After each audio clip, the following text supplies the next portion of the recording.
Big game kay Carl Tamayo at Dwight Ramos, and Coach Tim Cone iwas na nga ba sa triangle at may ibang diskarte kaya magandang ikot ng bola.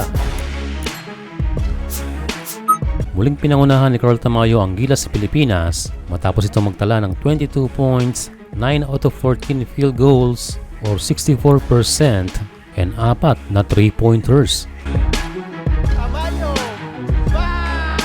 And so lately ay nagagawa ni Carl ang kanyang mga skills sa KBL. Kung mapanatili niya ang ganyang momentum ay malaking tulong sa ating game kontra sa New Zealand at Australia.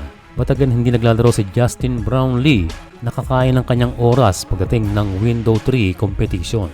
Ang mahalaga sa ngayon ay naipapakita ni Tamayo ang kanyang worth sa team na magdadagdag sa kanya ng playing time. Nakapagtala naman si Dwight Ramos ng 19 points, 5 rebounds, 5 assists, 2 steals at 8 out of 10 shooting. Grabe rin ang performance si Papa Dwight alongside with Carl Tamayo. And as usual, napaka-consistent na player na kahit exhibition ay humataw para sa mga fans. Nagtala rin ng double-digit game si AJ Edu na mayroong 14 points at 5 rebounds. Malaking bagay na nandyan lagi si Edu na sumasado rin sa kawalan ni Kaiju.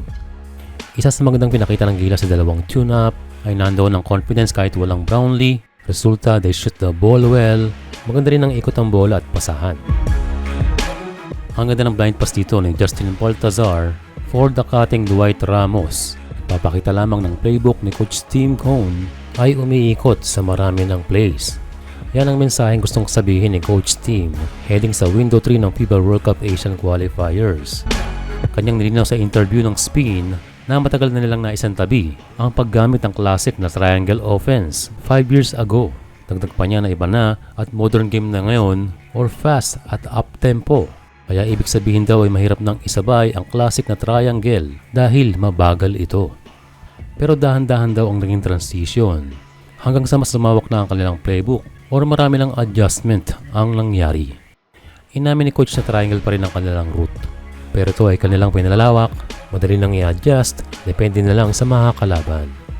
And sa madaling salita, mas malawak na ngayon ang game plan ng ating national team.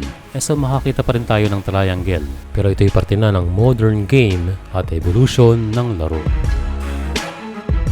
Sabi ng iba ay gusto nila ang grupo ng Gilas ngayon, mas bata, mas bouncy, may energy at hindi naman nahuhuli pagdating sa experience.